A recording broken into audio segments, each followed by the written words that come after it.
Hi, good morning to everyone. Welcome to Investment Achievement. Okay, நம்மளுடைய பேர்ல நம்மளுடைய ஒரு ஃபேக் ஐடி ஒன்று கிரியேட் பண்ணிருக்காங்க. இன்வெஸ்ட்மெண்ட் அச்சீவ்மெண்ட்ன்றது என்னுடைய வால்பேப்பர், என்னுடைய லோகோ எல்லாமே இதுதான். நம்ம என் சைட்ல இருந்து யாருன்னா ரெக்வெஸ்ட் கொடுத்து குரூப் ஃபார்ம் பண்ணியிருக்கோம், இதுல வந்து ஜாயின் பண்ணிக்கோங்க, 13% ஒரு நாள் எடுத்து தரோம் அப்படின்ட்டு யாருன்னா சொன்னாங்கன்னா அதெல்லாம் நம்பாதீங்க. நாங்க எந்த ஒரு குரூப்பும் வச்சிருக்கிறது இல்லை. பப்ளிக்கு எந்த ஒரு தனியா ஒரு குரூப்போ கால்ஸோ எதுவும் கொடுக்கறது கிடையாது. அது கொடுக்க கூடாதுன்றது செபியோடைய ரூல். அதனால நம்ம அதெல்லாம் ஃபாலோ பண்ணிக்கிட்டு தான் இருக்கும் அப்படின்றது தான் சொல்லலாம். ஜஸ்ட் எஜுகேஷனா இது இப்படி போகும், அது அப்படி வருமா அப்படின்றத ப்ரிடிக்ஷனை மட்டும் சும்மா எஜுகேஷன் ஓரியன்டலா தான் நம்மளுடைய பேஜஸ் எல்லாம் போயிட்டு இருக்கு. நோ மோர் பை ரெக்கமெண்டேஷன் அப்படின்றத சொல்லிக்கலாம். அண்ட் தென் யாருன்னா என்னுடைய ஃப்ரெண்ட் லிஸ்ட்ல இருக்கிறவங்க பணங்கன்னு கேட்டாங்கன்னா கொடுத்துட்டு ஏமாந்துடாதீங்க. அதுக்கு நாங்க பொறுப்பு கிடையாது. நான் யாருக்கையும் கேட்கவும் மாட்டேன். என் பேர்ல இருந்து யாருன்னா ஃபேக் ஐடி கிரியேட் பண்ணி பைசாவை கேட்டாலும் கொடுக்காதீங்க அப்படின்றது தான் சொல்லிக்கலாம்.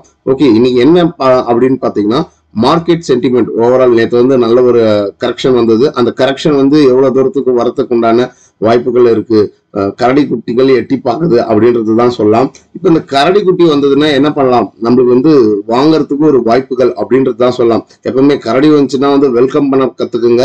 ஏன்னா கரடி வந்தால்தான் நல்ல உச்சத்துல இருக்கிற பிரைஸ்லாம் வந்து கரெக்ஷன் ஆகி நல்ல குவாலிட்டியான ஸ்டாக்ஸ் எல்லாம் நல்ல ஒரு என்ன சொல்றது பிரீமியம் பிரைஸ்ல இருந்து ஒரு ஆஃபரபிள் பிரைஸ்க்கு வரும். அப்ப நம்மளுக்கு ஒரு அந்த ஆஃபரபிள் பிரைஸ்ல இருக்கும்போது தான் நம்ம வந்து அக்குமுலேஷன் பண்ணக்கூடிய ஜோனா பார்க்கணும். அதனால வந்து ரொம்ப பேனிக்லாம் ஆயிக்காதீங்க. பொசிஷன் வச்சுருக்கிறவங்க கொஞ்சம் குறைச்சுக்குங்க. Nifty mid cap and then small கேப்ல ஒரு கரெக்ஷன் ஃபார்ம் ஆயிருக்கு அப்படின்றதுதான் சொல்லலாம். இனி நம்ம பியூர்லி வந்து இண்டெக்ஸ் தான் ட்ராக் பண்ண போறோம். நிஃப்டி எப்படி போக போகுது, பேங்க் நிஃப்டி எப்படி போகுது, எவ்வளவு தூரம் கரெக்ஷன் வரும், இந்த கரெக்ஷன் வந்ததுன்னா நம்மளோட போர்ட்ஃபோலியோ எவ்வளவு அஃபெக்ட் ஆகும். அப்ப அந்த அஃபெக்ட் ஆகும்போது நம்ம ஜஸ்ட் என்ன பண்ணலாம், பிரைஸ் ஆக்ஷன் தெரிஞ்சிருந்தவங்க ஒரு புட் ஆப்ஷன் எடுத்து வச்சு எட்ஜ் பண்ணலாம். இல்லைன்னா எனக்கு அதெல்லாம் தேவையே இல்லை சார், என்கிட்ட பணம் இருக்கு, கேஷ் இஸ் கிங் அப்படின்ட்டு இருக்கிற கேரக்டர் நான் ஃபர்தராம்பா மார்க்கெட் கீழே வந்தா எவ்வளவு தூரத்துக்கு ஃபாலோ ஆகி வரும், அந்த இடத்துல நம்ம என்ன மீண்டும் அக்குமுலேட் பண்ணலாமா அப்படின்ற லெவல்ஸ் தான் பார்க்க போறோம். And next of all we are not a SEBI registered advisor. நம்ம சொல்றது வந்து ஜஸ்ட் எஜுகேஷனல் பர்பஸ் அப்படின்றது தான் சொல்லணும்.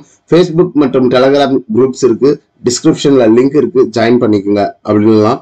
நெக்ஸ்ட் ஆஃப் ஆல் ப்ராப்பரா பிரைஸ் ஆக்ஷனா நான் லேர்ன் பண்ணி டிசிப்ளினா ஏர்ன் பண்ணணும் அப்படின்னு விருப்பப்படக்கூடிய நண்பர்கள் அப்கமிங் கிளாஸஸ்ல ஜாயின் பண்ணலாம். ஆகஸ்ட் 3 கிளாஸஸ் ஸ்டார்ட் ஆகுது. ட்ரைனர் தான் லைவ் வெபினார் மட்டும் தான் போகும். No more recording classes. Every Saturday and Sunday 6 PM to 8 PM. கிளாஸஸ்க்கு உண்டான ஃபீ 3K. என்னுடைய வாட்ஸ்அப் நம்பர் இதுதான். உங்களுக்கு ஏதாவது கொயரிஸ் இருந்தால் எனக்கு டெக்ஸ்ட் பண்ணுங்க. கிளாஸஸ்க்கு உண்டான சிலபஸ் என்ன ஏதுன்றத சென்ட் பண்றேன். லேர்ன் அண்ட் தென் ஏர்ன் அப்படின்றத தான் சொல்லலாம். 1 year சப்போர்ட் நம்ம சைட்ல இருந்து கிடைக்கும். டைரக்டா நம்ம சார்ட்ல போயிட்டு பார்ப்போம். ஓகே, நிஃப்டி என்ன லெவல்ல இருக்கு? நிஃப்டி வந்து கீப் ஆன் ரேலி. என்ன சொல்றது, ஒரு எக்ஸிட் போல் எலெக்ஷனுக்கு அப்புறம் ரிசல்ட் இம்பாக்ட்ல பிரேக் ஆனது. மார்க்கெட் நல்ல ஒரு டிராஸ்டிக்கான ஒரு ரேலி கொடுத்துருக்கு. இந்த ரேலியை நம்ம எப்படி பார்க்கலாம், இந்த ரெசிஸ்டன்ஸை உடைக்க முடியாம மொமெண்டம் ரொம்ப பெருசா இல்லாம இங்க இருந்தே பாத்தீங்கன்னா கொஞ்சமா தான் ஏறி இருக்கும். மார்க்கெட் வந்து கீப் ஆன் ஹையர் ஐ ஃபார்மேஷன்ல டெய்லி வந்து ஆல் டைம் ஐ அடிச்சுது அப்படின்னு இருப்பாங்க. ஆனா நம்ம போர்ட்ஃபோலியோ வந்து பெருசா எதுவும் க்ரோ ஆயிருக்காது. அப்படி க்ரோ ஆயிருக்காதுன்னா அவங்களுடைய போர்ட்ஃபோலியோ வந்து சரியான ஸ்டாக்ஸ் இல்லை. அந்த சரியான ஸ்டாக்ஸ் இல்லைன்னா நிஃப்டி 50ல இருக்கிற ஸ்டாக்ஸ் இல்லை. இது ஒரு காலம் மார்க்கெட் கொடுத்துருக்கிற ரேலி வந்து ஒரு ஸ்மால் கேப் அண்ட் மிட் கேப்லாம் நல்ல ஒரு பர்ஃபார்மன்ஸ் பண்ணிட்டு இருக்கும். இந்த இடத்துல வந்து இங்க இருந்து மார்க்கெட் இவ்வளவு தூரம் ஏறும்போது அப்ப அந்த மொமெண்டம் ஸ்லோ டவுன் அப்படின்றது என்னன்னு பாத்தீங்கன்னா இந்த இடத்துல வந்து சைட் வேஸ்லயே போயிட்டு இருக்கும் மார்க்கெட். தெரியுதுங்களா, இந்த சைட் வேஸ்ல போயிட்டு இருந்தது. ஒரு பார்ஷியல் ப்ராஃபிட் புக்கிங் பண்ணிருக்காங்க. FISDAs எல்லாம் வந்து நிறைய ஸ்டாக்ஸை வித்து வாங்கி அப்படின்ட்டு மாத்தி இது பண்ணிருப்பாங்க. அப்ப இந்த ரேலி வந்து யாருக்கு கொடுத்துருக்குன்னா large cap stocks, blue chip stocks தான். அதுவும் பர்டிகுலரா சொல்லணும்னா FMCG and then IT stocks, blue chips கம்பெனியுடைய பொட்டன்ஷியலான மூவ்ல தான் மார்க்கெட்டை ரேலி அப் பண்ணாங்க. இப்போ இந்த இடத்துல வந்து ஒரு கரெக்ஷன் வரக்கூடிய ஜோன்ல இருக்கு. இதை வந்து நம்ம எப்படி பார்த்துக்கலாம், 2 நாளைக்கு முன்னாடி நம்ம டெலகிராம் சேனல்ல போட்டிருக்கோம், ஃபேஸ்புக்லயும் போட்டிருக்கோம். Nasdaq is falling. மார்க்கெட் ஒரு IT செக்டாருக்கு ஒரு கரெக்ஷன் இருக்கு. This is called A correction. இது வந்து பேனிக் செல்லிங்கோ அப்படின்றது கிடையாது, ஒரு ஏறதுக்குண்ட இறக்கம். ஏன் ஐடி வந்து ஃபாலோ ஆகிறதுக்கு உண்டான ஒரு சுச்சுவேஷன்ல இருக்கு அப்படின்னு பாத்தீங்கன்னா மார்க்கெட்டை லிஃப்ட் பண்ணி தூக்கிட்டு போறதே IT and then banking stocks தான். சரிங்களா, அப்போ ஐடியும் கொஞ்சம் பர்ஃபார்மன்ஸ் பண்ணிக்கிட்டு இருந்தது. இன்ஃபோசிஸ்லாம் நேற்று வந்து நல்ல ஒரு பர்ஃபார்மன்ஸ் பண்ணுச்சு. செகண்ட் ஹாஃப்ல வந்து மொமெண்டம் ஸ்லோ டவுன் ஆகி கீழே வந்தது. இதை வந்து நம்ம எப்படி பார்க்கலாம், ஒரு கரெக்ஷனுக்கு உண்டான ஜோன்ல இருக்கா அப்படின்றது தான் பார்க்கலாம். மார்க்கெட் வந்து நிஃப்டி ஃபால் ஆனாலும் பேனிக் ஆகக்கூடிய சுச்சுவேஷன் எதுவும் கிடையாது. இது வந்து கரெக்ஷன் தான். இது வந்து பெரிய செல்லிங்கோ மார்க்கெட் கிராஷோ அப்படின்வாங்க, அப்படிலாம் கிடையவே கிடையாது. மார்க்கெட் வந்து ஃபர்ஸ்ட் ஆஃப் ஆல் நம்மளுக்கு வந்து ஸ்ட்ராங் சப்போர்ட் வந்து 23,000 ரொம்பவும் ஸ்ட்ராங்கான சப்போர்ட். இப்போ இந்த சப்போர்ட்டுக்கு மார்க்கெட் வரணும்னா என்ன பண்ணணும்னா இந்த ட்ரெண்டை உடைக்கணும், தெரியுதுங்களா? இந்த ட்ரெண்டை உடைச்சாதான் மார்க்கெட் ஃபால் ஆகும். பட் வந்து இங்க இருந்து இப்படி கரெக்ஷன் வந்ததுன்னா அது ஒரு ஹெல்த்தியான கரெக்ஷனா பாருங்க, நல்ல ஒரு இன்வெஸ்ட்மெண்ட் உண்டான ஆப்பர்ச்சுனிட்டியா எடுத்துக்கோங்க அப்படின்றதான் சொல்லலாம். ஓகே, நிஃப்டி பேங்க் இன்னமும் சொல்றேன், இந்த செக்டார்ல ஃபோக்கஸ் பண்ணுங்க, பினான்சியல் செக்டார்ல ஃபோக்கஸ் பண்ணுங்க. ஏன்னா பெருசா பெர்ஃபார்ம் பண்ணல. Nifty small cap mid cap perform பண்ண மாதிரிலாம் லார்ஜ் கேப்ல எந்த ஒரு பெர்ஃபார்மன்ஸும் வரல. கொரோனால இருந்து அப்படியே சைட்வேஸ்ல தான், சும்மா மொமெண்டம் வந்து பெரிய அளவுக்குலாம் ஃபார்மே ஆகல அப்படின்றதுதான் சொல்லலாம். இப்போ இந்த இடத்துல வந்து ஃபர்ஸ்ட் டைமா ஒரு அட்டெம்ப்ட் எடுத்தாங்க.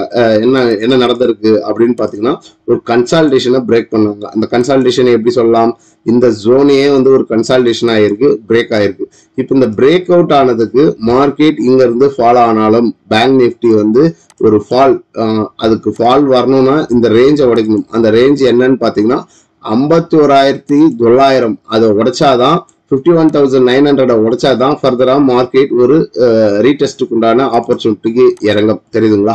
அப்ப ஸ்ட்ராங் சப்போர்ட் வந்து பேங்க் நிஃப்டியில வந்து 51,875.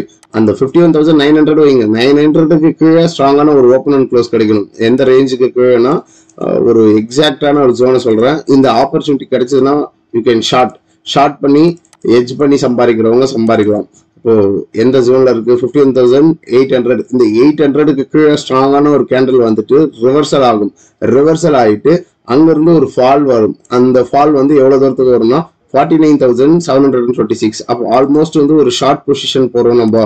அந்த ஷார்ட் பொசிஷனுக்கு ஒரு ஸ்டாப் லாஸ் அண்ட் டார்கெட் கிடைக்குதுன்னா பிரேக் அவுட் ஆகணும், ரீடெஸ்ட் ஆகணும்.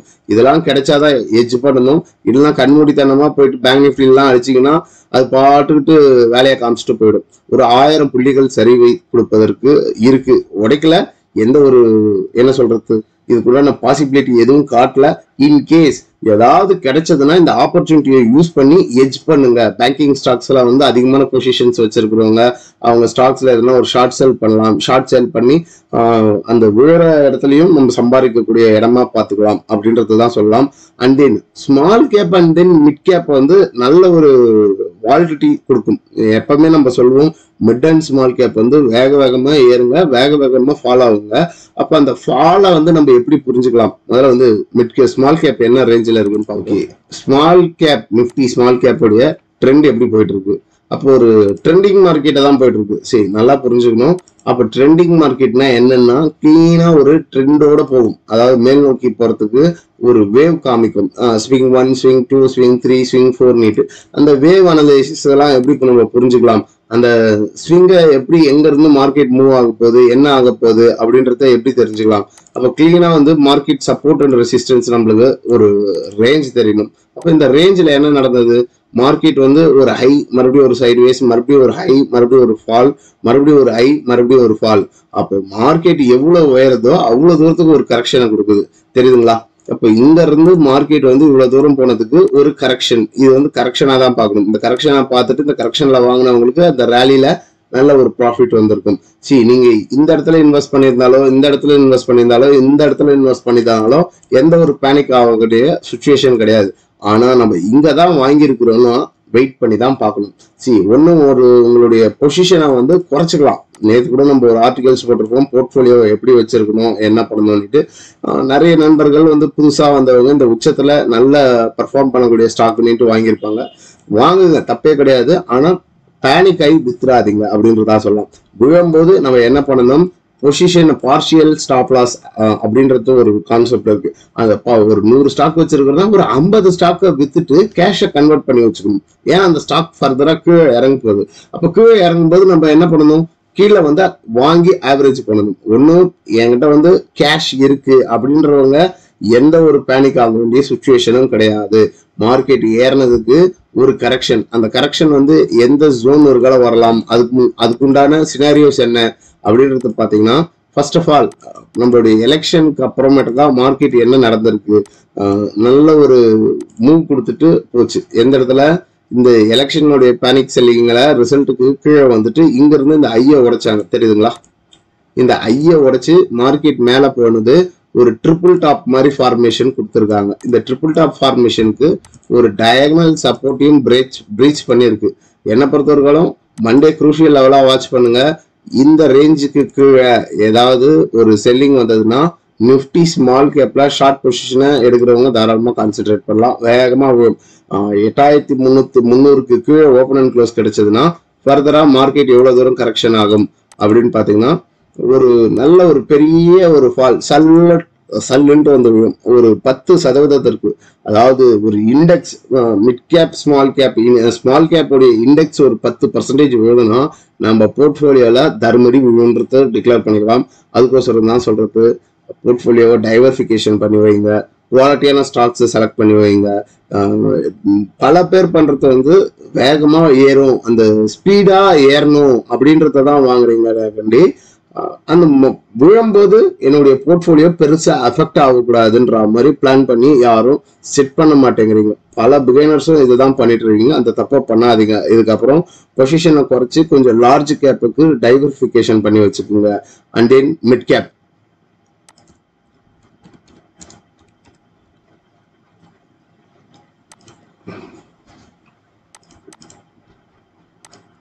Okay. Nifty mid gap index என்ன பண்ணிட்டு இருக்கு, இதுவும் பாத்தீங்கன்னா கிளீனான ஒரு ட்ரெண்ட். மார்க்கெட் மேல போச்சு, ஒரு கரெக்ஷன் வந்துச்சு, மறுபடியும் மேல ஒரு கரெக்ஷன். இப்போ இந்த இடத்துல வந்து நம்ம எப்படி புரிஞ்சுக்கலாம், இந்த இடத்துலயும் பாத்தீங்கன்னா நம்ம செங்கல் உடைப்பு தான். கிளீனான செங்கலை ஒரு உடைச்சிருக்கிறாங்க தெரியுதுங்களா. இங்க உடைச்சி ஒரு அட்டெம்ப்ட் எடுத்து மேல போனாங்க, எக்ஸிட் போல்ல ஒரு இறக்குனாங்க. ஆஃப்டர் த ரிசல்ட் மார்க்கெட் மேல போச்சு. இவ்வளவு தூரம் மேல ஏறினதுக்கு ஒரு கரெக்ஷன் வரணும். அந்த கரெக்ஷன் வந்து நான் எக்ஸ்பெக்ட் பண்றது ஒரு 14,308க்கு வரும். ஏன் எதனால இவ்வளவு தூரத்துக்கு வரணுமா, இந்த இடத்துலயும் மார்க்கெட் வந்து ஒரு பிரீச் வந்திருக்கு. என்னது இங்கேயும் ஒரு ட்ரிபிள் டாப் மாதிரி கொடுக்குறாங்க. இதை வந்து கண்டுபிடிக்க தெரியாதவங்களுக்கு நான் ஒரு ஐடியா கொடுக்குறேன் பாருங்க. இந்த லைன் கேண்டல்ட்டு ஒன்று இருக்கும். கேண்டல்ல போனீங்கன்னா இந்த லைன் கேண்டல்ஸ் இருக்கும். இந்த லைன் கேண்டலை வச்சு பாருங்க, உங்களுக்கு கிளியரா ஒரு டைரக்ஷன் தெரியும். இதுலயும் டைம் ஃப்ரேமை மினிமைஸ் பண்ணி பாருங்க. என்ன மினிமைஸ் பண்றோம், ஒரு 2 ஹவர்ஸ்க்கு டைம் ஃப்ரேம்ல மினிமைஸ் பண்றோம். அப்ப இந்த 2 ஹவர்ஸ் டைம் ஃப்ரேம்ல இந்த இடத்துல அழகா ஒரு டபுள் டாப் போட்டு மார்க்கெட்டை உடைக்க முடியாம மேல போக முடியாம நெக்லைனையும் பிரேக் பண்ணிருக்கு தெரியுதுங்களா. இங்க பாருங்க, ஒரு டபுள் டாப் அடிச்சிருக்கிறாங்க, நெக்லைனை உடைச்சிருக்கிறாங்க. இந்த சப்போர்ட் எந்த சப்போர்ட், ஒரு டயகனல் சப்போர்ட்டையும் பிரீச் பண்ணிருக்கு. நல்ல வந்து பெரிய ஒரு ஃபாலுக்கு உண்டான கேண்டல் கொடுத்துருக்கு. அப்கமிங் டேஸஸ்ல இந்த ஜோன் எந்த ஜோனுன்னு பாத்தீங்கன்னா 15,400 இல்ல 15,300 அப்படின்னே வைங்க. இன்னமும் அப்படி வைங்களா, லிக்விடிட்டி ஸ்வீப் இருக்கு. 15,300 ஒரு காலம் ஃபால் ஆகும். இன்னமும் மார்க்கெட் வந்து ஒரு சின்னதா ஒரு 240 பாயிண்ட்ஸ் வந்து ஃபால் ஆகும். அந்த 240க்கு கீழே என்ன சொல்றது 15,300க்கு கீழே உடைச்சதுன்னா நல்ல வேகமாக மிட் கேப்பும் ஒரு 1000 புள்ளிகளுக்கு மேல சரியும். யாராவது ஆப்ஷன் ட்ரேடர்ஸ் ஆப்ஷன்ல வந்து நேக்கட் பை பண்ண தெரியும் அப்படின்றவங்க பார்த்து உங்களுடைய பொசிஷனை குறைச்சிக்கிட்டு எங்க போய் ஷார்ட் பண்ணணுமோ அங்க போய் ஷார்ட் பண்ணிக்கோங்க. நம்ம சொல்லிட்டோம்னுட்டு உடனே கண்மூடித்தனமா போய் ஷார்ட் பண்ணிடாதுங்க. அதனாலதான் நம்ம எந்த சொல்லணும்ன்றத கொஞ்சம் உஷாரா சொல்ல வேண்டிய சுச்சுவேஷன்ல இருக்கு. செபியுடைய ரூல்ஸ் கொஞ்சம் ஸ்ட்ரிக்ட்லி ஃபாலோ பண்ண சொல்லியிருக்காங்க. நிறைய யூடியூபர்ஸ் மேல வந்து ஸ்ட்ரைக் வந்திருக்கு அப்படின்றது நம்மளுக்கு நாளைக்கும் நமக்கும் ஒரு பிரச்சனை வரத்துக்கு வாய்ப்புகள் இருக்கு அப்படின்றது தான் சொல்லலாம். சொன்ன திங்ஸ் புரிஞ்சிருக்கும்னு நினைக்கிறேன். பார்த்து உஷாரா இருந்துக்குங்க. பொசிஷனை பெரிய பொசிஷன் வச்சுக்கீங்கன்னா குறைச்சிக்குங்க அப்படின்றது தான் சொல்லலாம். பார்க்கக்கூடிய நண்பர்கள் ஒரு லைக் பண்ணுங்க, சப்ஸ்கிரைப் பண்ணுங்க. நீங்க போடுற ஒரு லைக்கும் சப்ஸ்கிரைபும் அடுத்த ஒரு மோட்டிவேஷனலா இருக்கும். அடுத்த ஒரு வீடியோவை மேக் பண்றதுக்கு நன்றி, வணக்கம்.